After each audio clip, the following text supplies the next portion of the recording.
In the beginning, darkness was on the face of the earth. And God said, "Let there be light." And God created creatures of every kind. But humanity has exploited his creation in the name of the almighty dollar. Until today, thousands of species are on the brink of extinction. But there are those who are acting to save endangered species before it's too late.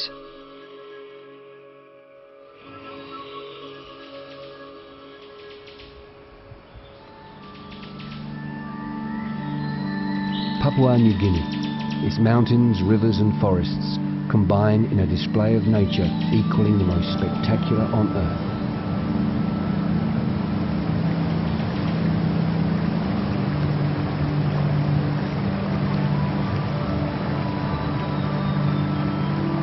PNG, as this nation is affectionately known, occupies the eastern half of the island of New Guinea, as well as a whole host of other islands across an area of almost 500,000 square miles, about the size of California in the United States. New Guinea and the surrounding islands were once part of the supercontinent Gondwana land, which included Africa, India, Australia and South America. Today, this relatively small nation boasts some of the last remaining areas on Earth of pristine forest and unspoiled coral reef.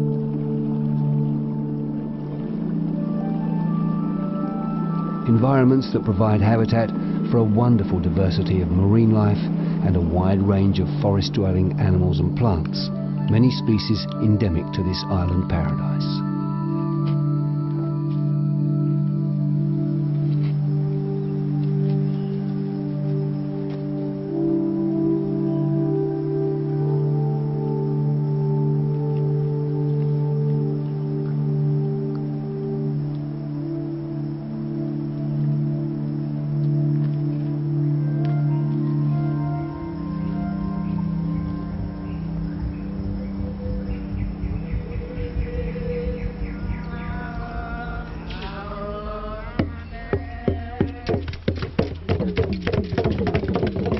PNG is also home to some of the oldest cultures on Earth, including some of the earliest people to use agriculture. Their ancestors can be traced back to the origins of our species in Africa.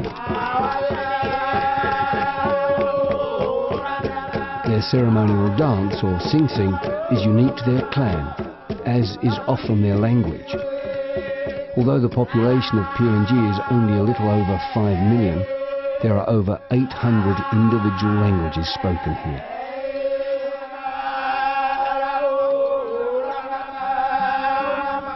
Many communities still live in isolation, separated from their neighbouring groups by many days' walk across this rugged terrain.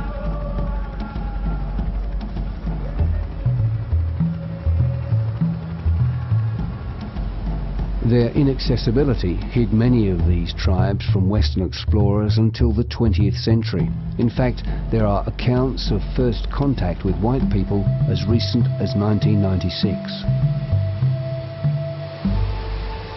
But all is not well in this country known as the land of the unexpected. Economically, the nation is facing disaster. Many would say already experiencing it. Employment opportunities are rare and wages are very low. As a result, the people are poor and law and order is a huge problem. Infrastructure is often non-existent. The government is struggling to reverse the situation and at the same time looking for an income source that will provide a stable economic base to the country. The land too is under threat. But unlike many countries whose precious treasures have already been plundered and destroyed, it's a threat that can be avoided. In 1996, around 80 million acres of pristine forest still remained. Today, while 77% of PNG is still forested, 40% of that area has been earmarked for prospective logging, a potential ecological disaster waiting to happen. which means scenes like this that contain an estimated 20,000 higher plant species and which accounts for around 7.5% of the world's biodiversity could soon be replaced with scenes like this.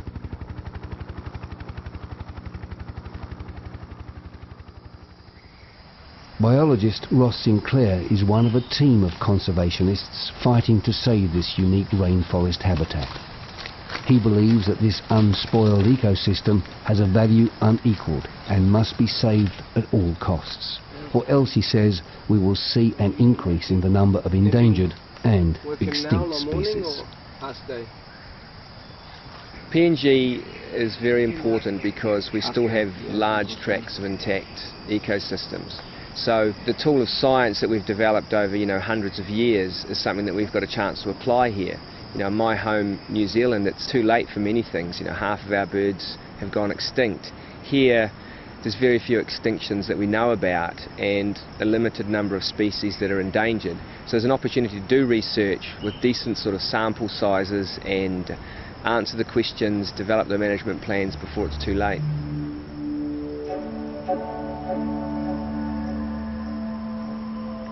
PNG's rainforest is the third largest expanse of rainforest in the world. Like the Amazon and the Congo, it is a major source of oxygen. Acting as the world's air conditioning, it helps maintain the balance and habitat of a unique biosphere.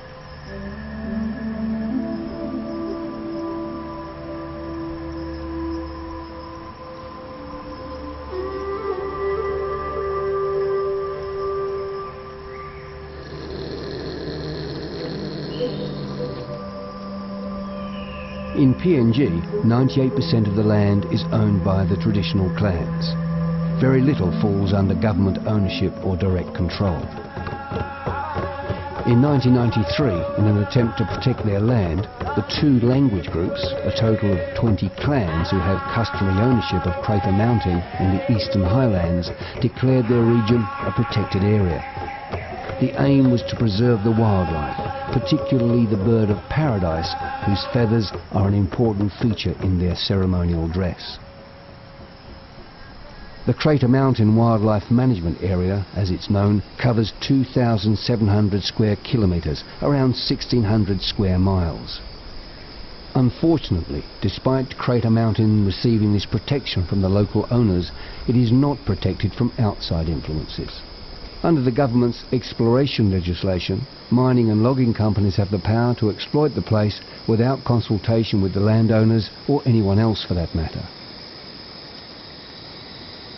But fortunately, the last word on full-blown logging and mining lies with the traditional owners. However, it's feared that when dealing with the mining and logging companies, they may not get all the information they need to make an informed decision. And that's where the Wildlife Conservation Society comes in, by helping to provide that information to the landowners. Director of WCS's PNG operation, Andrew Mack, has worked with the local landowners since the area was declared protected. One of the things a wildlife management area does is to try and set up mechanisms that are adapted and designed in collaboration with the landowners for managing their natural resources. And as we've seen in most of the world, if you don't manage wildlife consumption, things will go extinct. The passenger pigeons in North America, the most abundant bird on Earth at the time, 4 billion of them or something, were wiped out in a matter of 100 years.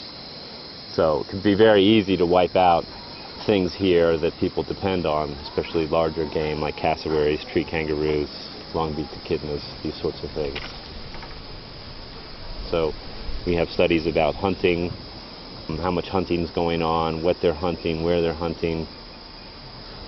And then we also are doing studies with the wildlife themselves, like the echidnas or cassowaries, megapodes, things that are important food resources for people, and trying to figure out, okay, well, what sort of recommendations using scientific methods that aren't within the toolbox of people here, what kind of recommendations can we make will help them use that wildlife more sustainably.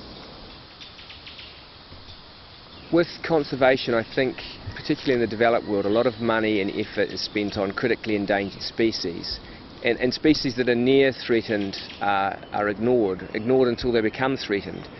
And it becomes much more expensive to manage and protect a species with very few. How do you do any science and find out what you need to know to manage them and save them when your sample sizes are very small? Here, one of the attractions of this country for me, and the reason I work here, is we have time to do the research, find out the information, make the recommendations, put in place the management plans before it becomes critical, and critical is expensive. And PNG doesn't have much money for conservation, and I think here with a limited amount of resources you can make a big difference in terms of preserving this unique biota.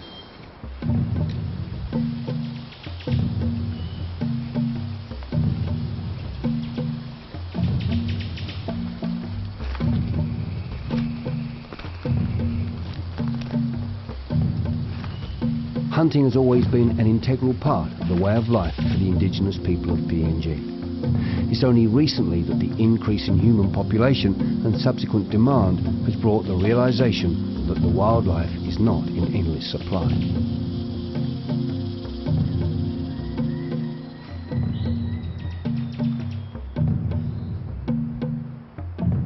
This collection of bones, gathered as part of the WCS's study into hunting practices, shows the range of birds and animals that make up the village diet. It includes long-beaked echidnas, tree kangaroos, birds of paradise and cassowaries. Animal remains collected in villages suggest that an adult consumes about half a kilo or around 1 pound of wild game every week.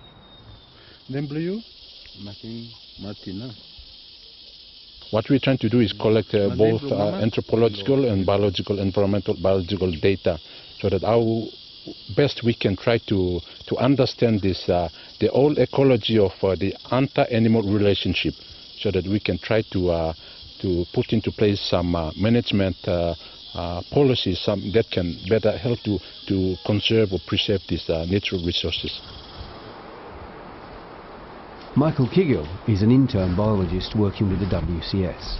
He used to work for a gold mining company before he became involved in conservation, after he saw the extent of damage being caused to PNG's natural resources. Currently, he is surveying the impact rural people have on native animals. I go into the bush and I interviewed the hunters. I interviewed them on the animal, the trophies that they bring, then their social, the economical background, and the religious aspect, to determine whether this has some kind of effect on the hunting, and then collect the biological data, how far these hunters go and collect the animal, in what kind of environment or what kind of habitat these animals are likely to be found. And then look at the different species of the animals that these people hunt. One of the questions on Michael's survey is, how easy is it to find animals today compared to the old days? And invariably the answer is the same. There are fewer and they're harder to find because they are overhunted. In the past, for example, this cassowary trap would have had a good chance of providing a catch. Today it's unlikely to do so.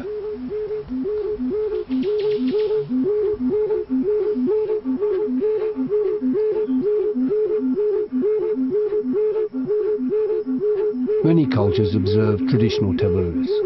The cultural groups of PNG are no exception.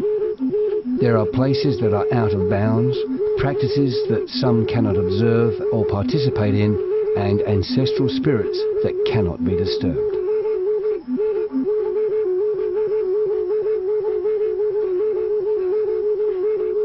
One of those taboos for the Gimi people, one of the two language groups living in the Crater Mountain area, used to be that hearing the sound of this flute, or even catching sight of one by women and children, used to mean instant death. That is no longer the case, as animistic beliefs are increasingly being questioned. And while the loss of those taboos may be good news for the women and children, is often a death sentence for the animals. Similar taboos, you see, also protected some of the animal species, because the hunters were prohibited from entering certain parts of the forests and mountains. The fear was of upsetting ancestral spirits in those places. As those taboos have been reversed, the animals have lost their sanctuary and are being hunted to the brink of extinction.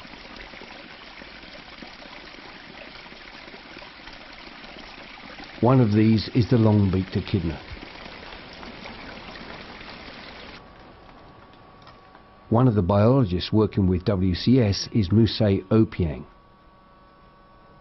While I was at higher at Greater Mountain, I realized that the people were hunting long-beaked echidna. So I decided to do the research with the long-beaked echidna.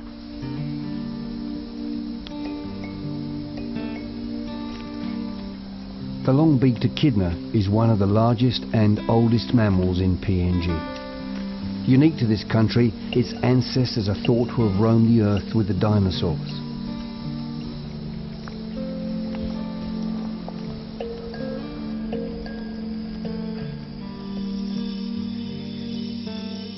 A nocturnal animal, the echidna is both secretive, inquisitive and relatively unafraid. To hunt one for food or to track one for research is becoming increasingly difficult. They are critically endangered species. So I actually proved it out in the Greater Mountain.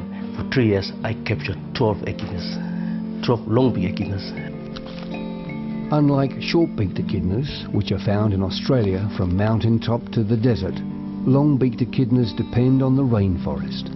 Their principal diet is earthworms, which they eat by prodding the ground with their beak before impaling the worm on the pointy spines of their tongue, then swallowing the worm in an action not unlike a vacuum cleaner. Another feature of the long-beaked echidna is its body temperature. At 32 degrees Celsius, that's 89.6 Fahrenheit, it's considerably lower than any other mammal in the world. Both these characteristics, its preferred food source and its need for a cool environment, makes the forest an essential habitat for the long-beaked echidna. If the forest is destroyed, so too is the echidna.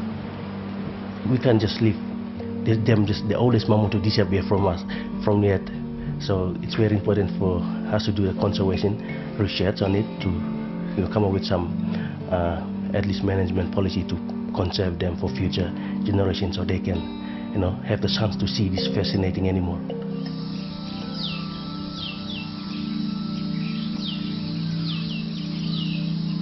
Tree kangaroos are another group of species whose future is directly linked with the forest and have for generations been the prey of hunters. PNG is the home to 6 of the 10 known species of tree kangaroo, including the matches, the dorias and the tenkili or Scots tree kangaroo, which is considered highly endangered, a species that according to Jim Thomas is even more difficult to find than the elusive long-beaked echidna. Haven't seen one yet. We've been looking for the past year and we've found their scats, we've smelt the animal and seen their tracks on the ground and scratches on the tree. Unfortunately haven't seen a live animal yet. You'll probably be able to hear me from Australia when I do. This is the tenkili's closest relative, the doria's tree kangaroo. In the absence of a tenkili, the doria's serves as a comparison species for Jim's research. They're very similar in body shape and size. The tenkili is a little bigger and jet black in colour, whereas the doria's is chocolate brown. Both species are still the target of the hunter's arrow, which is a huge problem, especially for the tenkili, as it's thought that there are just 100 individual tenkilis remaining in the wild. And if hunting isn't controlled, extinction is a very real possibility. Where they're found in the Torricelli Mountains, the human population has trebled in the last 50 years, and there's also been a lot of change in traditional cultural ways, and therefore the animal has been pushed to the brink of extinction. 50 years ago, there were plenty in the bush. They have a saying in Pidgin English, plenty stop long bush. That means there's lots of animals in the bush, but of course now it's not the case. And with a rainforest, you can imagine it is plentiful and abundant in all kinds of fauna and flora. So once upon a time it was okay to just keep taking from the bush, but nowadays it's just not like that anymore. There's sex ratios going. That's a young girl. Jim and Jean work with the Tenkili Conservation Alliance and recognise that it's impossible for the communities to stop hunting Tenkili and other tree kangaroos unless they have access to an alternative protein source. And they think they've come up with the answer. Our organisation has just started rabbit farming, and the idea is that we'll ask the villagers to eat rabbits and not eat tree kangaroos. And this year we'll be distributing rabbits to each of the villagers who have Tenkili on their land, and hopefully that will replace some of their hunting that they do in the mountains for certain animals, especially Tenkili.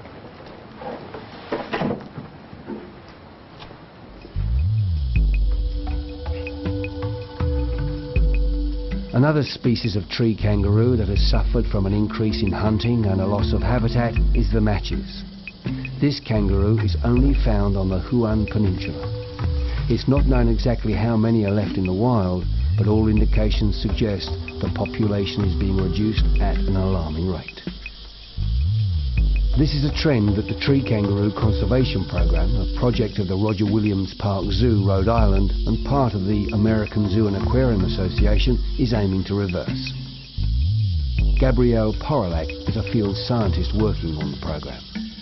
The goal of the project is to find out the population status of the tree kangaroo and come up with better strategies to conserve tree kangaroos.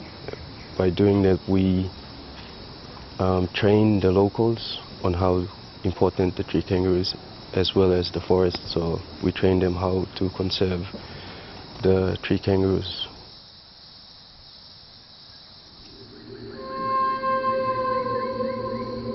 The tree kangaroos are very, very dependent on the rainforest, so if the rainforest disappears, the tree kangaroo disappears.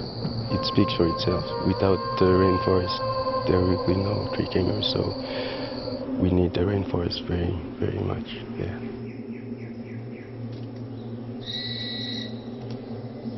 For many animals in PNG, the story is the same. If the rainforest disappears, so do they. But at least for the present, the forest remains, providing a safe environment for animals and birds.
This is a male and female New Guinea megapode. The couple are maintaining a nest mound, a complex incubator that is sometimes shared with other courting couples. Before humans came to the Pacific, there was probably about 50 species that we know from midden sites. Now we're down to 22, 12 of those are endangered. So there's a really strong conservation sort of angle to megapodes. I've studied them in Indonesia, in Sulawesi, 2 species there, one the Maleo, which unfortunately it seems that we're just documenting its extinction. It's heavily over-harvested everywhere it occurs. Also in the Solomons, worked with a community there to develop a sustainable harvesting plan. This community got about between 60 and 80% of household income from selling these eggs. They harvested about 250,000 eggs in the year I was there, but they'd noticed the eggs were just declining and declining and declining. So the biggest threat to megapodes is again their main predator, humanity. For these species to survive, the tribespeople have to realise that every egg they take from these incubators threatens the very future of this species, and in the long run, their own future. If they take too many eggs, they will upset the delicate balance, and the birds will succumb to extinction. If you said to local people here, you can't harvest these species, they just wouldn't listen to you. It would be pointless. So hunting and harvesting, it's about sustainability, not about banning things. So you have to talk in terms of management rather than preservation, conservation as we sort of think of it. In the West, when we say conservation, we really are talking about preservation, meaning protection of species, protected areas. When you come to Papua New Guinea, where 98% of the land is in customary ownership, and 85% of people get their protein from wildlife, you can't bring value judgments and say that's a beautiful bird of paradise, you can't eat it, because people don't understand that here. You've got to have the approach that it's a beautiful bird from my perspective, it's a nice meal from yours, don't eat them all because then you won't have those in the future. So you've got to talk about conservation in terms of how useful animals are and plants, and convince people that they need to protect them to use them in the future.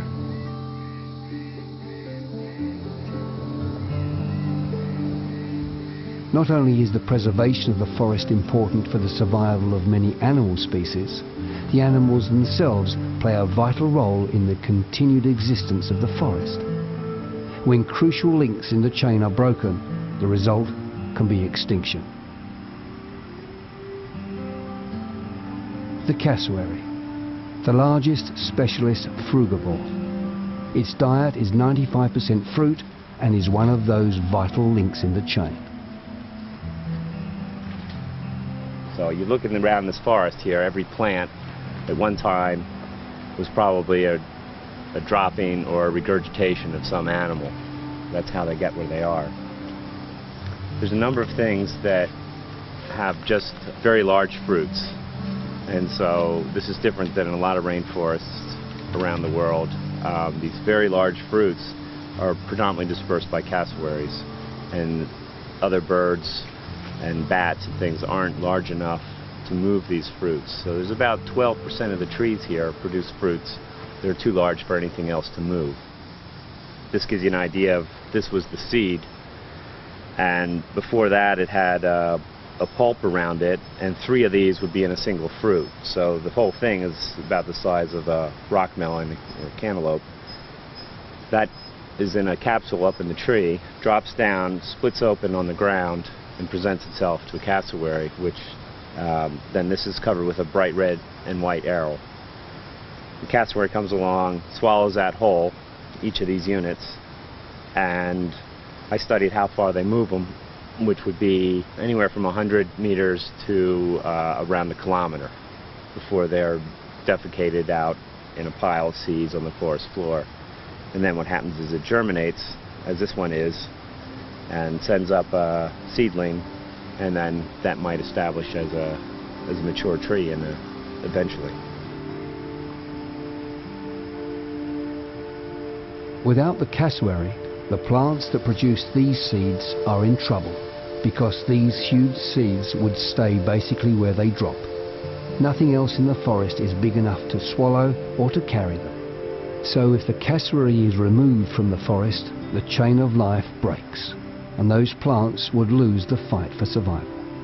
And that is a real possibility, because with the cassowary being the largest native animal in these forests, they are heavily hunted.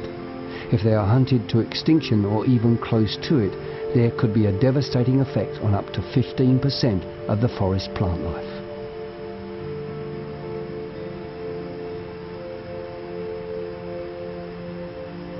The cassowary is an enigmatic bird. The male acts as midwife.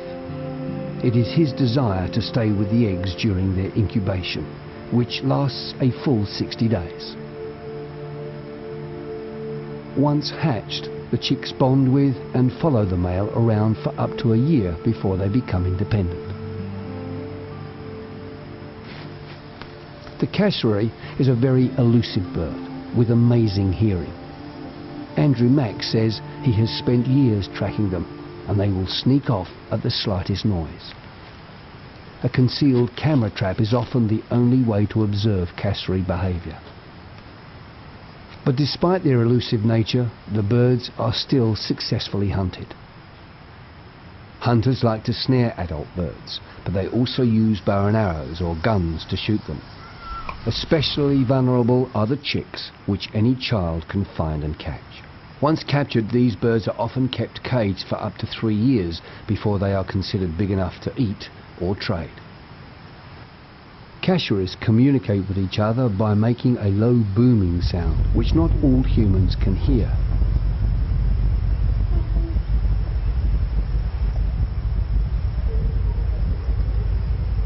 Like a dog can pick up high-pitched sounds that we humans can't hear, the cassowary's hearing range is at the lower end of the frequency scale. It's a series of harmonics that they produce that goes down quite low.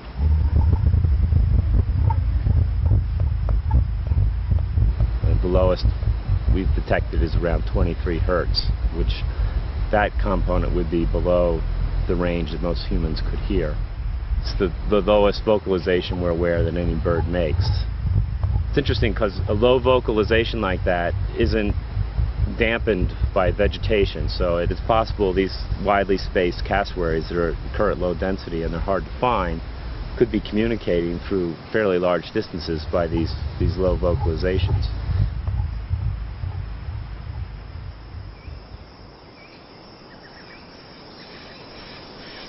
Gretchen Druliner of the Wildlife Conservation Society is studying the seed dispersal behaviour of another bird that plays an essential link in the survival and growth of the forest. From her lookout, which boasts what is arguably one of the best forest views this planet has to offer, Gretchen records her observations of the beautiful vulturine parrot. But it's the bird's beauty which could be its downfall. On its wing it has red feathers that are half red and half black. They're secondaries, and those feathers, along with its red belly feathers, are some of the most valuable feathers in Papua New Guinea. They're valued more than bird of paradise feathers. They're still used in the highlands for bride prices. Unfortunately, like almost everything else in the rainforest, the vulturine parrot is under threat, which is more bad news for the forest. The vulturine parrot is the main disperser of fruit trees in the forest because it doesn't digest seed in the same way as other parrots do. It also has the ability to open the hard-walled figs, making the fruit available for weaker-beaked birds like the bird of paradise. So like the cassowary, if the vulturine parrot becomes extinct because of overhunting for its feathers, another link in the rainforest's chain of life will be broken. Although hunting has the potential to cause major problems for the forest and the life forces that live there, thanks to data collected by WCS and others, the hunters are becoming increasingly aware that unless they change their hunting traditions and embrace new sustainable management, the natural resources that have sustained their people for centuries will disappear. But that doesn't solve the problems of feeding these tribespeople. The animals of the forest and the produce of their gardens is all they have to live on. Take hunting out of the equation, or at least reduce it to a manageable level, and there is a serious lack of protein in the average villager's diet.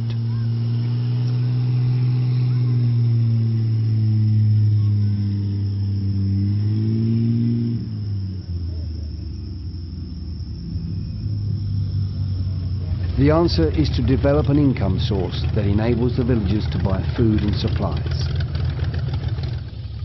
The Research and Conservation Foundation of PNG believes it has a partial solution to this problem, and that solution is ecotourism. Robert Bina, General Manager of RCF, believes that the natural attractions of the area present a good opportunity for the people of Crater Mountain. Compared to other areas in Papua New Guinea, we think Crater Mountain has a lot to offer to ecotourists in particular. So there's a lot of bird watching. We received quite a number of visitors from other parts of the world who have been interested in bird watching. He says that ecotourism for PNG could be huge. Already many people travel to Leh in Morobe province, where hundreds of people each year visit the rainforest habitat.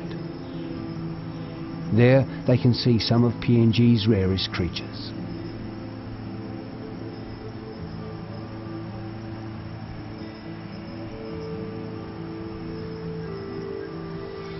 Like the blithe hornbill, the palm cockatoo, the Victorian crown pigeon, and the rare and beautiful bird of paradise.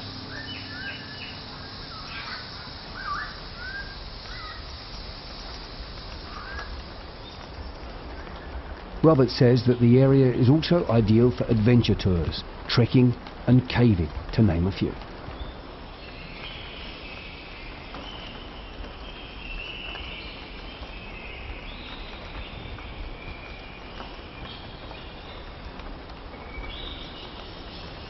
We encourage clans to preserve these things so that tourists can come and see these things, enjoy the birds and the resources, and bring in cash.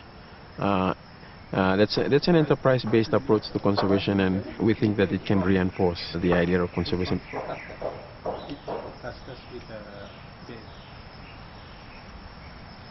Unfortunately, while these so-called primitive people are prepared to change their ways for the good of the land, the people behind what is a greater threat are not so keen to change their practices, despite the fact that their ways will cause untold and irreversible damage.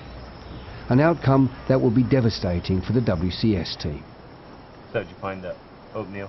Yeah, Enoch's got the bait. Some of us here have been working here in this bit of patch of forest for 15 years, doing long-term monitoring. Very remote. It's a 10-hour hike from a small grass landing strip. It's very hard to get here. A lot of people don't want to come here because it's so remote. It was the area's remoteness that was one of the main reasons that WCS decided to set up here. But despite their efforts to remain as remote as possible and out of reach of multinational big business, still they came.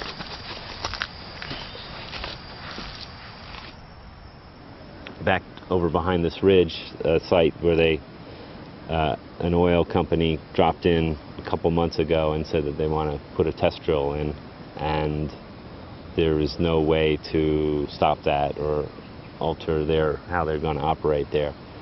So they came in and cleared a 4 or 5 hectare area right in the area where we've been working for 15 years. He says that if PNG isn't careful, this will be the thin end of the wedge. There's a big planet of people out there demanding oil and natural gas and timber and all these things, and you realize in a place like this you can't get away from that, really. The whole planet is under this global pressure to be consumed, and you know that everything's under threat. I mean, I'm realizing now if a place like this has an oil well in it, it can happen anywhere.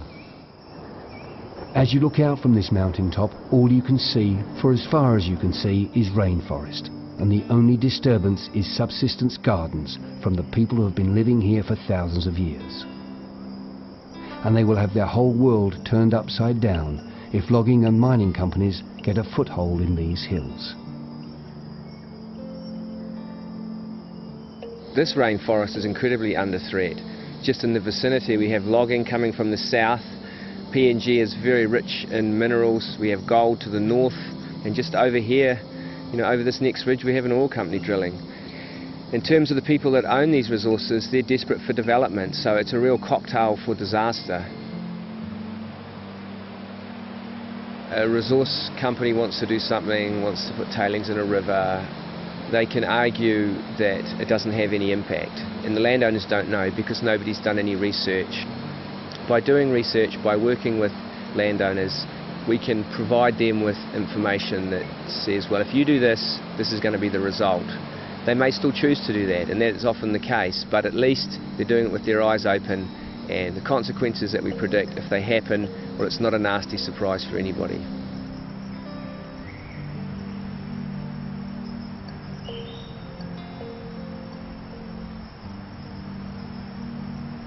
But the threats to the treasures of PNG are not restricted to the inland mountainous regions. The coastal areas, particularly in the southeast of the country, have their own riches that are also under threat.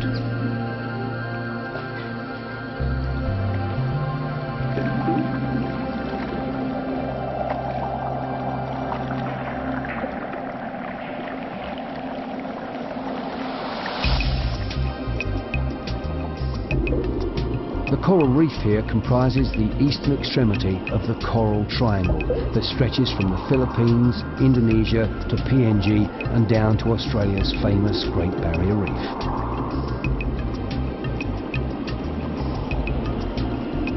The seas of the Coral Triangle contain more species of fish, molluscs and corals than any other marine region on the planet. The coral that fringes the PNG coast contains the most pristine and diverse marine habitats of the entire region.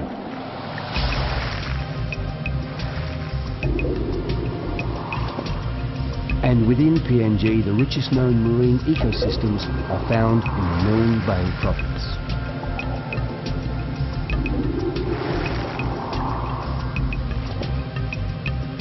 The Milne Bay province, which includes the easternmost tip of mainland PNG, is regarded as one of the most important areas for marine biodiversity conservation in the Pacific.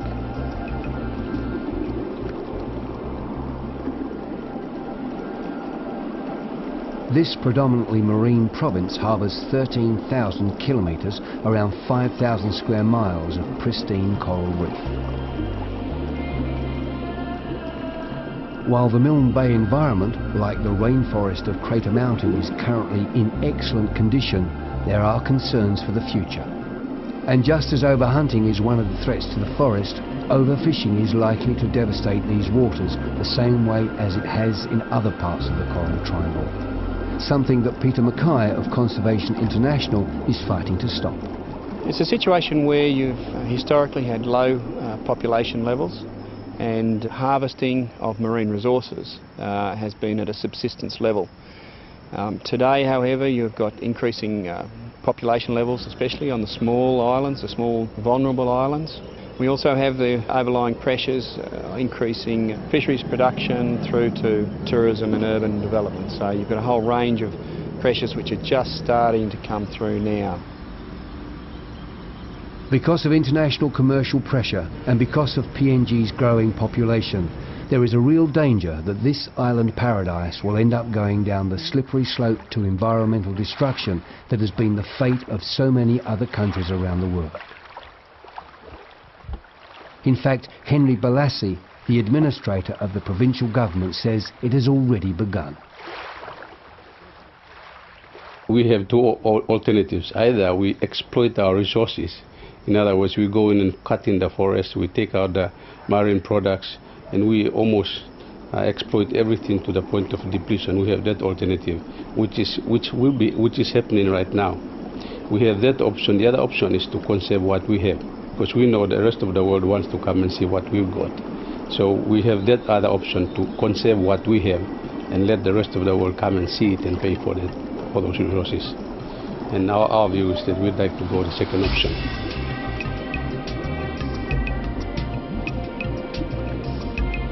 He says to open the area to tourism as an alternative income source is a viable option because the area has so much to offer.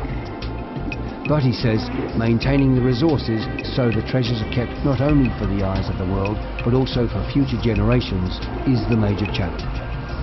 But fortunately he has some help, as this is also the aim of Conservation International and the community-based coastal and marine conservation program. The aim is to establish marine protection areas similar in ownership and purpose to the Crater Mountain Wildlife Management Area. Both initiatives work to the same principle, to put conservation in the hands of the landowners. The people of Milne Bay still own their resources. There is still a system of traditional ownership and use, which means that they own their reef, they own their fish, they own their islands, they own the land resource base. What we're aiming to do is to work through that system of traditional tenure and ownership and strengthen it, and strengthen the people's ability to manage their own resources. Noel Wangunu is the Marine Coordinator for Conservation International. Marine protected areas that the project is thinking or wants to set up is to help the local communities realize the need that their marine resources are depleting, and to help them sustainably come up with a mechanism where they look after their own resources.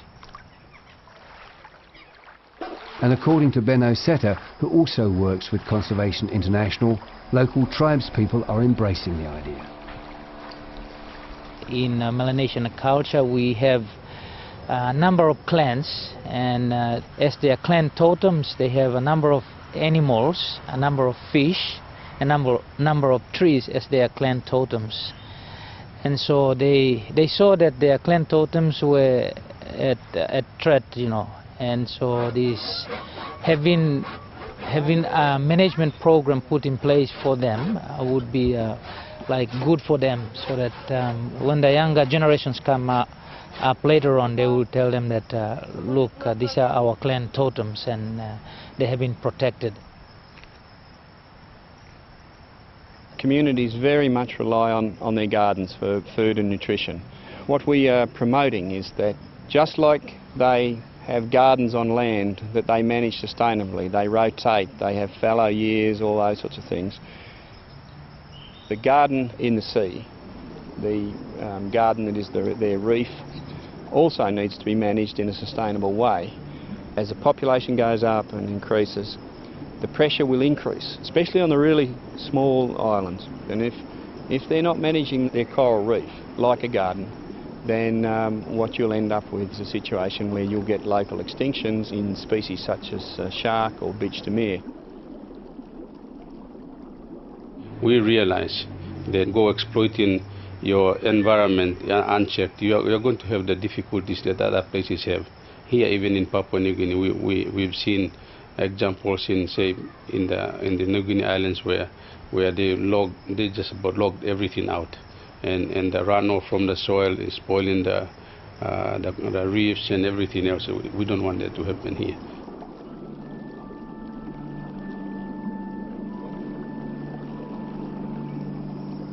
The parallels between the threats to the coral reef and the rainforest are both obvious and disturbing. Both environments are the last remaining examples of their type in the world. They are that important. Sadly, both could easily succumb to increased hunting and harvesting by the people of PNG, and worse still by international commercial logging, mining and fishing interests. But there is hope. The threat to Papua New Guinea's pristine environments will always exist. There will always be outside interests striving to exploit the millions of acres of forests and the millions of tons of minerals hidden beneath those pristine forests. And there will always be other nations seeking to plunder the fruits of the seas around this tiny nation. However, there are those working to save these two pristine environments before it's too late. My hope is that, humankind will wake up a little bit and realize that, it just can't keep eating everything on the planet, consuming like they have been. And if that happens at a time where a place like New Guinea hasn't been totally cleared, this will be an island of, really a paradise on earth, and people will really, admire Papua New Guinea because they got through this period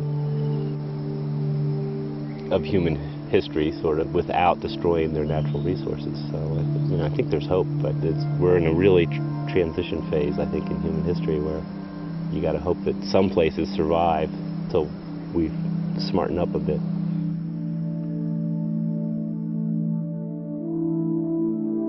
The question that remains then is, will we learn from the mistakes of the past and ensure the treasures of Papua New Guinea remain intact? So there is at least one example of pristine rainforest and coral habitat left on this planet. Or will we allow it to be lost forever?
Are poor and law and order is a huge problem. Infrastructure is often non-existent. The government is struggling to reverse the situation and at the same time looking for an income source that will provide a stable economic base to the country. The land too is under threat, but unlike many countries whose precious treasures have already been plundered and destroyed, it's a threat that can be avoided. In 1996, around 80 million acres of pristine forest still remained. Today, while 77% of PNG is still forested, 40% of that area has been earmarked for prospective logging, a potential ecological disaster waiting to happen. Which means scenes like this, that contain an estimated 20,000 higher plant species and which accounts for around 7.5% of the world's biodiversity, could soon be. There are over 800 individual languages spoken here.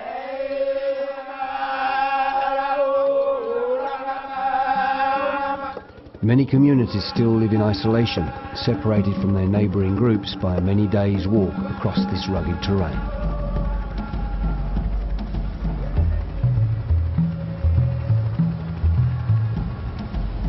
Their inaccessibility hid many of these tribes from Western explorers until the 20th century. In fact, there are accounts of first contact with white people as recent as 1996. But all is not well in this country known as the land of the unexpected. Economically, the nation is facing disaster. Many would say already experiencing it.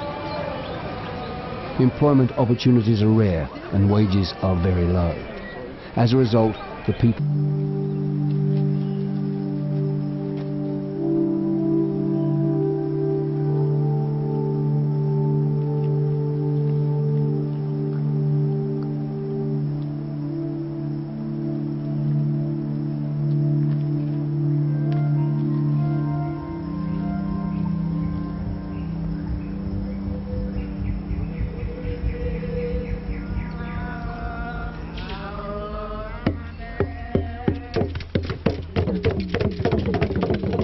PNG is also home to some of the oldest cultures on Earth, including some of the earliest people to use agriculture. Their ancestors can be traced back to the origins of our species in Africa.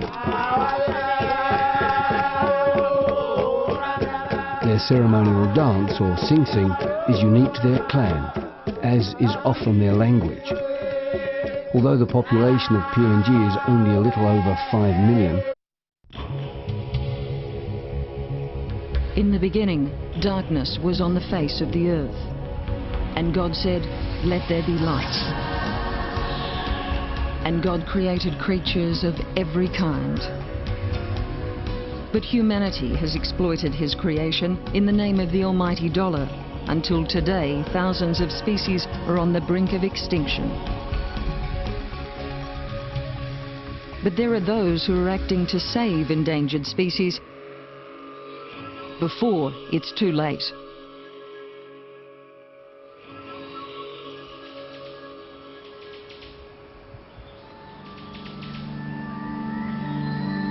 Papua New Guinea. Its mountains, rivers and forests combine in a display of nature equaling the most spectacular on Earth.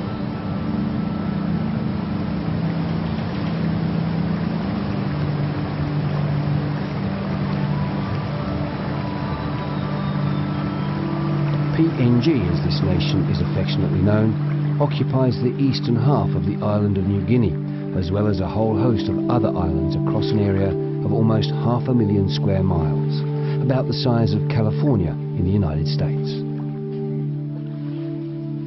New Guinea and the surrounding islands were once part of the supercontinent Gondwanaland, which included Africa, India, Australia and South America.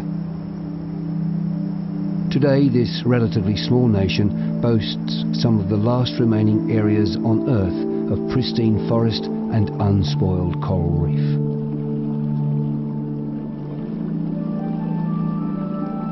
Environments that provide habitat for a wonderful diversity of marine life and a wide range of forest-dwelling animals and plants, many species endemic to this island paradise.